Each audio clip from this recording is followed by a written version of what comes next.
آپ صلی اللہ علیہ وآلہ وسلم نے ارشاد فرمایا، ایک برتن لاؤ۔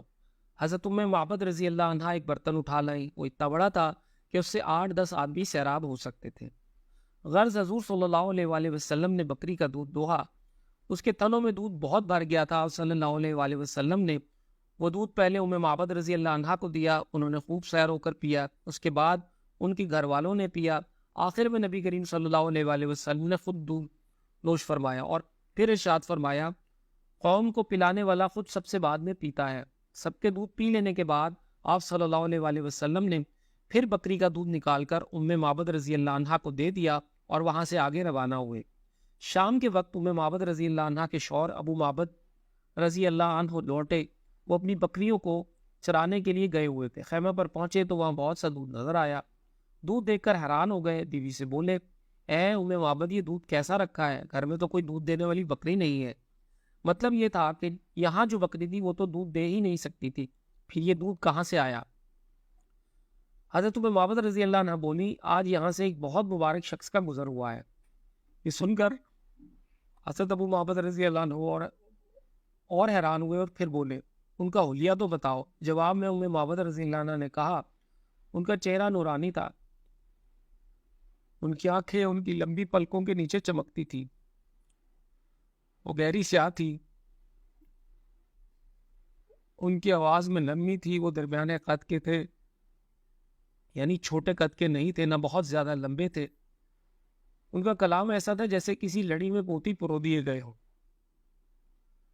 بات کرنے کے بعد جب خاموش ہوتے تھے تو ان پر باوقار سنجیدگی ہوتی تھی۔ اپنے ساتھیوں کو کسی بات کا حکم دیتے تھے تو وہ جلد از جلد اس کو پورا کرتے تھے۔ وہ انہیں کسی بات سے روکتے تھے تو فوراً رک جاتے تھے۔ وہ انتہائی خوش اخلاق تھے۔ ان کی گردن سے نور کی کرنیں پھوٹتی تھیں۔ ان کے دونوں ابرو ملے ہوئے تھے۔ بال نہایت سیاہ تھے۔ وہ دور سے دیکھنے پر نہایت شاندار اور قریب سے دیکھنے پر نہایت حسین و جمیل لگتے تھے۔ ان کی طرف نظر پڑتی تو پھر دوسری طرف ہٹ نہیں سکتی تھی۔ اپنے ساتھیوں میں وہ سب سے زیادہ حسین و جمیل اور بارود تھے، سب سے زیادہ بلند مرتبہ تھے۔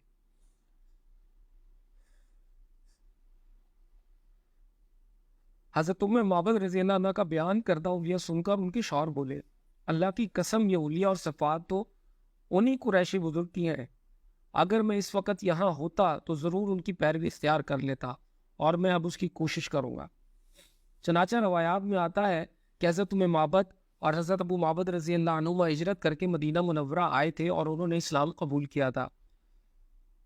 حضرت معبد رضی اللہ عنہ کی جس بکری کا دودھ آپ صلی اللہ علیہ وآلہ وسلم نے دوہا تھا، وہ بکری حضرت عمر رضی اللہ عنہ کی خلافت کے زمانے تک زندہ رہی۔ ادھر مکہ میں جب قریش کو نبی کریم صلی اللہ علیہ وآلہ وسلم کا کچھ پتہ نہ چلا تو وہ لوگ حضرت ابو بکر صدیق رضی اللہ عنہ کے دروازے پر آئے۔ ان میں ابو جہل بھی تھا۔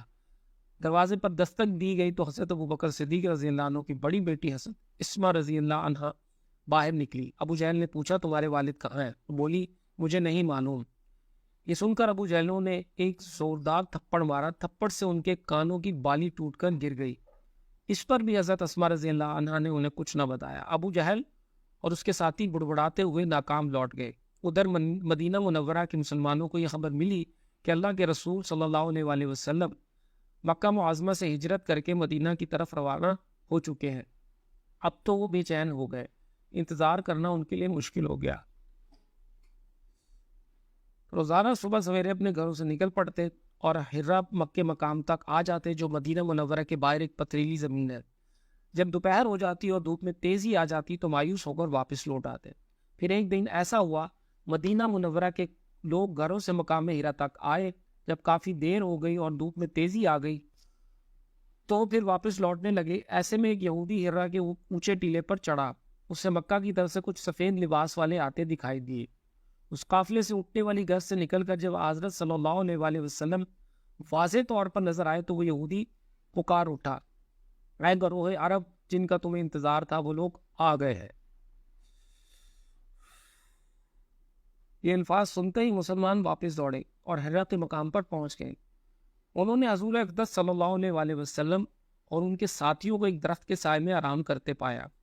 ایک روایت میں ہے کہ 500 سے کچھ زائد انصاریوں نے آپ صلی اللہ علیہ وآلہ وسلم کا استقبال کیا۔ وہاں سے چل کر حضور اقدس صلی اللہ علیہ وآلہ وسلم قبا تشریف لائے۔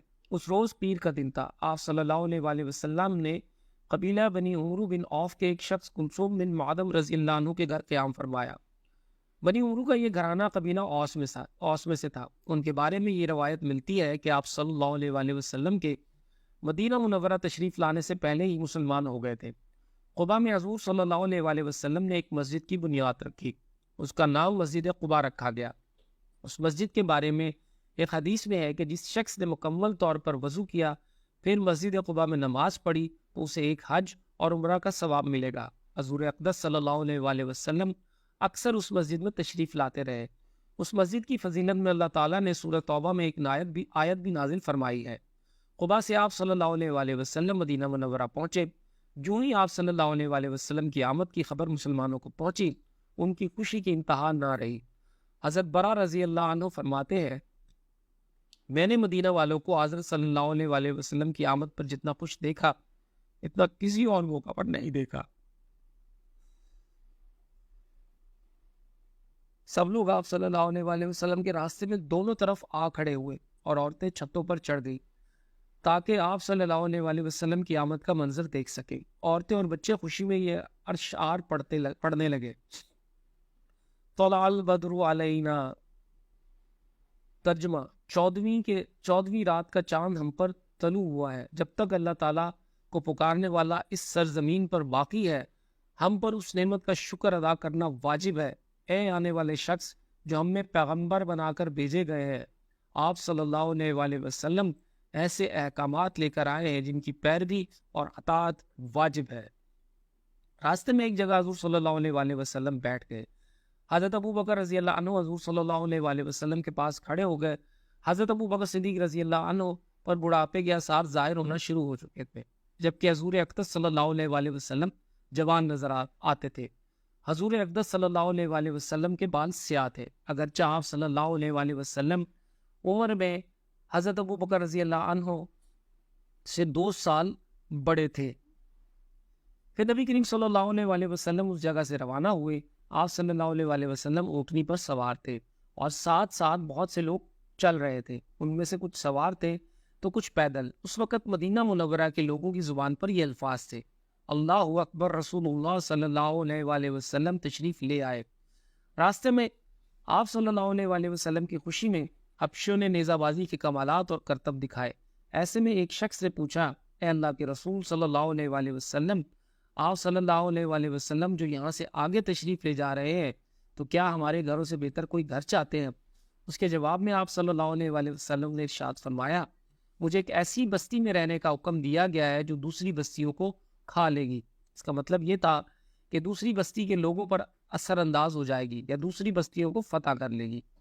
یہ جواب سن کر لوگوں نے نبی کریم صلی اللہ علیہ وآلہ وسلم کی اونٹنی کا راستہ چھوڑ دیا۔ اس بستی کے بارے میں سب کو بعد میں معلوم ہو گیا کہ وہ مدینہ منورہ ہے۔ مدینہ منورہ کا پہلا نام یثرب تھا۔ یثرب ایک شخص کا نام تھا، وہ حضرت نوح علیہ السلام کی اولاد میں سے تھا۔ مدینہ منورہ میں نبی کریم صلی اللہ علیہ وآلہ وسلم کی آمد جمعہ کے روز ہوئی، چنانچہ اس روز پہلا جمعہ پڑھایا گیا۔